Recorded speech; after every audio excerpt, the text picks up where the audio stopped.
things you definitely need to know about Kenya right now. So basically, Nigerians have a lot of things to learn, especially from their counterparts or from their fellow African brothers and sisters. And Kenya is one of those countries we really need to learn from. Now, if you actually have traveled to Kenya or you've explored Kenya properly, or you're someone like me that love researching about African communities, and you've actually researched about Kenya, you will definitely know that Kenya is far ahead of Nigeria.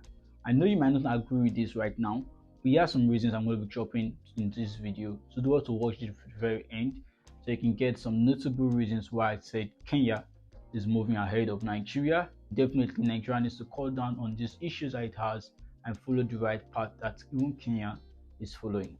So you want to understand basically all what I'm saying in this video, do have to watch to the very end and subscribe to this community if you haven't, because we deal with countries, international countries, study abroad, and analysis of countries in this particular video.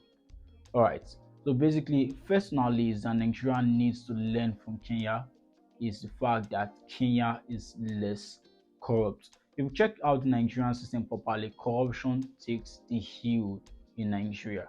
What I mean by corruption takes the heel is the fact that if you check the peak of every institution, there's corruption. Before you get to the peak of every institution, there's corruption.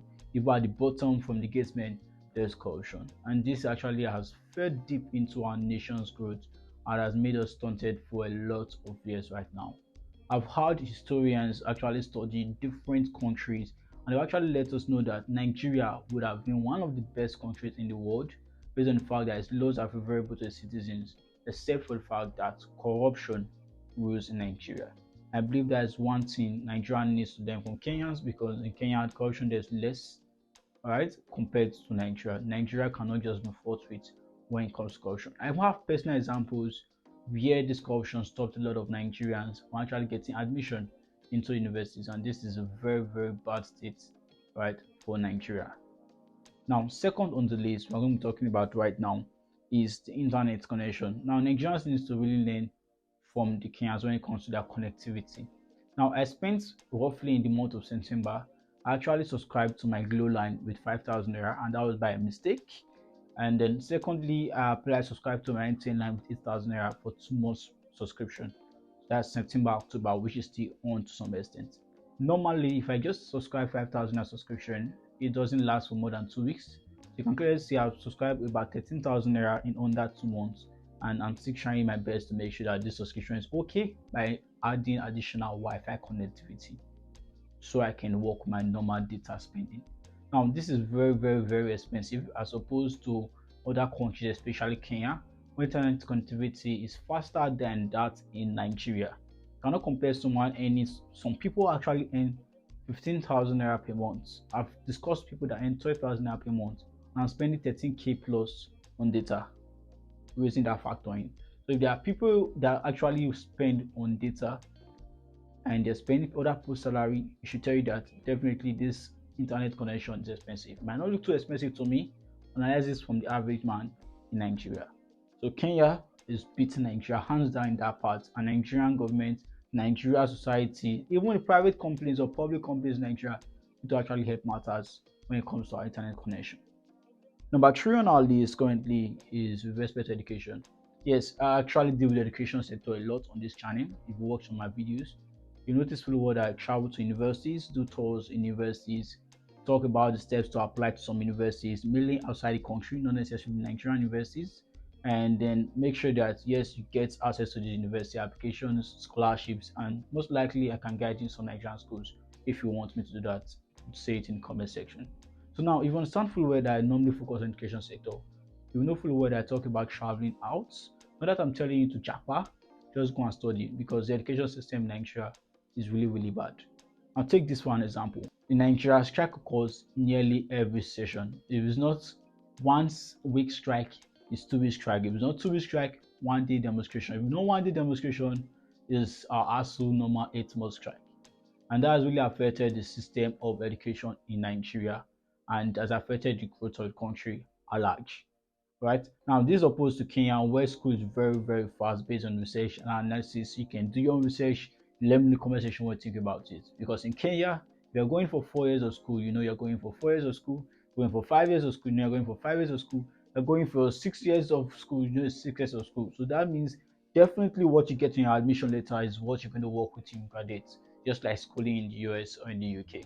Yes, I heard of recent from one of my friends in Canada that yes, strike also occurred there, okay, but they fixed it immediately.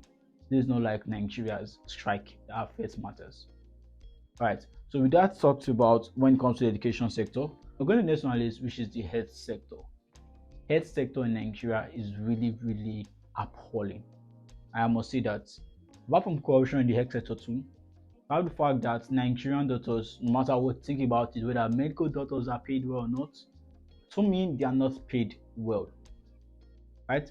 Doctors in Nigeria are not really that paid compared to other countries.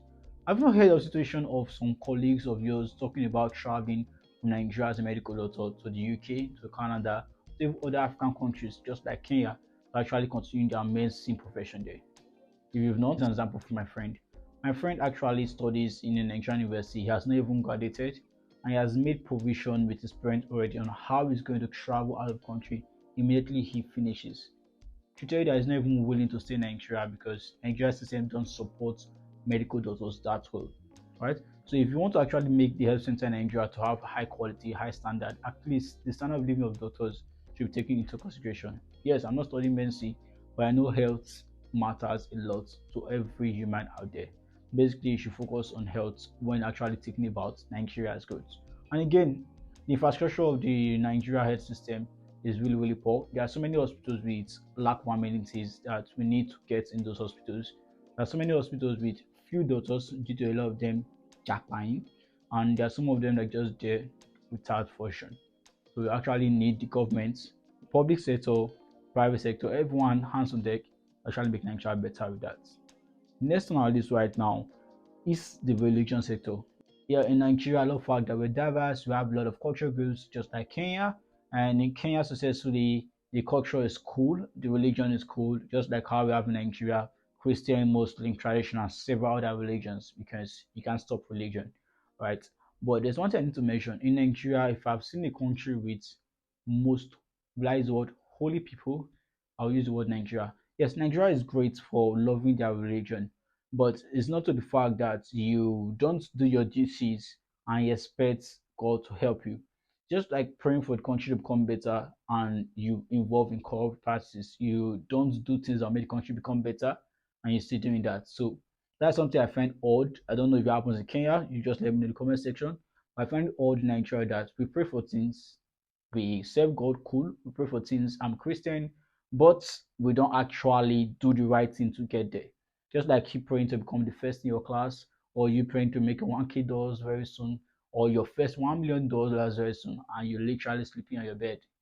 It doesn't work that way. So if you want to add religion to your factor, you should actually add the work or the method you want to use to get it.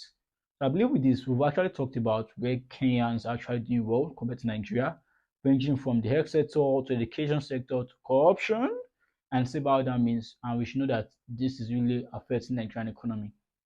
So if you want to know more about Kenya or any other African country, let me know in the comment section.